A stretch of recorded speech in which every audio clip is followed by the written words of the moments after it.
अखिलेश यादव ने भारतीय जनता पार्टी को भारतीय जमीन पार्टी बताया है। जमीन कब्जाने का आरोप लगा रहे, कह रहे हैं कि लखनऊ कानपुर नहीं की बात है, कमिश्नरेट बन गया। भू माफिया कौन है और किसके समय राज्य में अराजकता, गुंडागर्दी, बेईमानी, भ्रष्टाचार होता था, ये सब लोग जानते हैं। हम लोग भूमाफियाओं से जमीन बचाने वाले हैं, जमीन कब्जाने वाले वही लोग। वक्फ बिल को लेकर चुनौती दे दी है। वक्फ बिल में सरकार सभी संपत्तियों का गरीबों के लिए, कमजोर व्यक्तियों के लिए, विकास के लिए और जो समाज का कमजोर पक्ष है उसके विकास के लिए सरकार ये बिल लेकर आई है।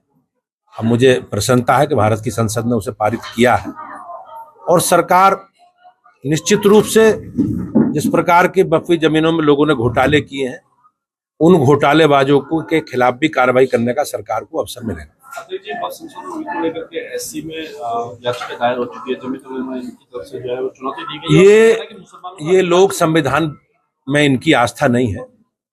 भारत की संसद ने संविधान में प्रदत्त जो व्यवस्था है, उन्हें अधिकार है कानून बनाने का। उन्होंने विधि सम्मत कानून बनाया है। बाकी न्यायालय, हमारे यहाँ एक व्यवस्था है, न्यायालय उस पर निर्णय करना, लेकिन संसद ने नियम अनुसार जो अधिकार है उस अधिकार के तहत ही ये कानून बनाया है। करोड़ों के बैंक फ्रॉड मामले में जो है सपा के जो वरिष्ठ नेता विनय तिवारी, उनके घर पर ईडी की रेड की। मैंने जैसे कहा, ये लोग भ्रष्टाचारी हैं और हमारी सरकार भ्रष्टाचार के समूल नष्ट के लिए योगी जी और मोदी जी की सरकार संकल्पित है। जिन्होंने अनैतिक संपत्ति अर्जित की है, जिन्होंने घोटाले किए हैं, उन सबके खिलाफ कार्रवाई होगी।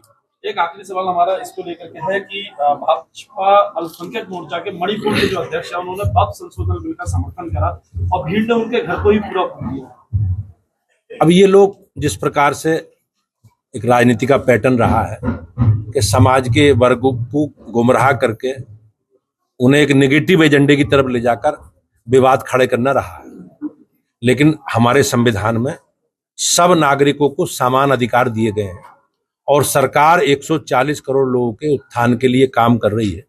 जहां तक उस हमले का विषय है, मैं निश्चित रूप से कह सकता हूं कि बिल में किसी के लिए भी कोई भी ऐसी स्थिति नहीं है जो उन्हें असहज करती हो।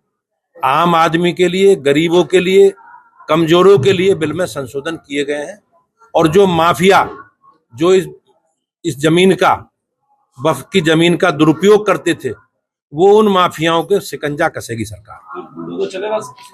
नहीं, जिन्होंने अनैतिक काम किए हैं, जिन्होंने गलत काम किए हैं, जो गलत कामों में सम्मिलित हैं, उन सबके खिलाफ सरकार कार्रवाई करेगी।